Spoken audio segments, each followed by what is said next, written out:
আমরা আশা করবো যে শেখ হাসিনাকে ফেরত দিয়ে বাংলাদেশের সাথে ভারত নতুন করে সম্পর্ক স্থাপন করবে।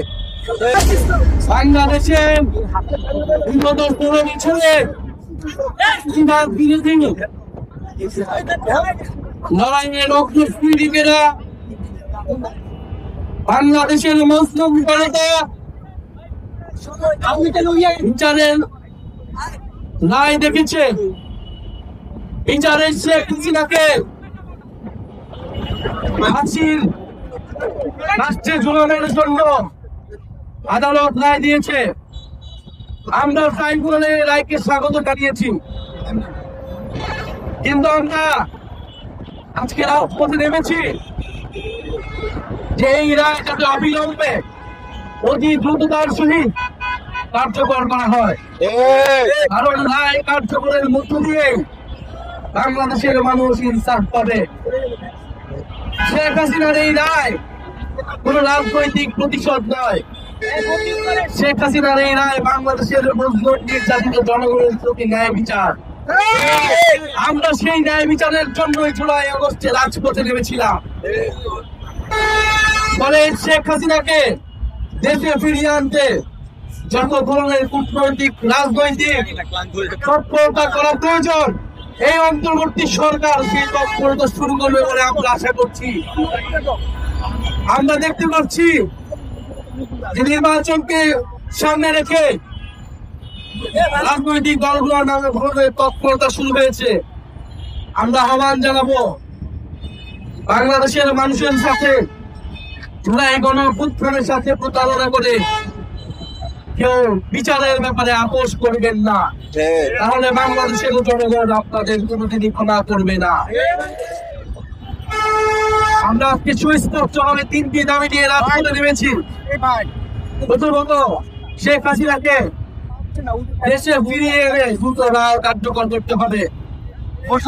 দ্বিতীয়ত, শুধু শেখ হাসিনা নয়, দল হিসেবে আওয়ামী লীগের বিচার নিশ্চিত করতে হবে এবং জাতীয় পার্টি সহ আওয়ামী লীগের সহযোগী যে দলগুলো রয়েছিল তারাও সমান অপরাধী এবং তাদেরকেও বিচারের আওতায় আনতে হবে।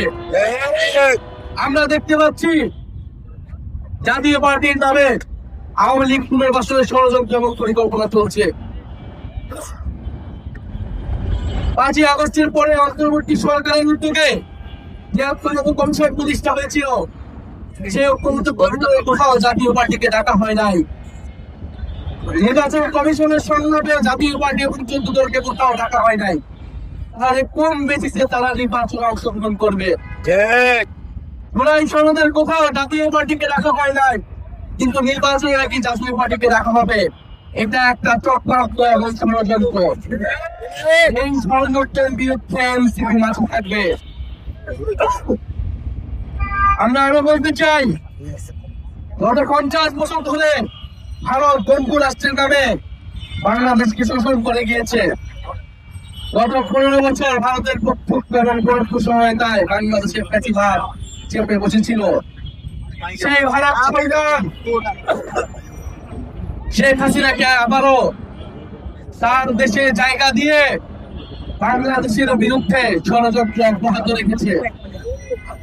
ভারত সরকারের প্রতি আমাদের আহ্বান থাকবে, যদি বাংলাদেশের সাথে সত্যিকার অর্থে সম্পর্ক করতে চান, যদি চান বাংলাদেশের জনগণ আপনাদের প্রতি সুসম্পর্ক বজায় রাখবে, তাহলে অবিলম্বে শেখ হাসিনাকে দেশে পাঠানোর ব্যবস্থা করুন।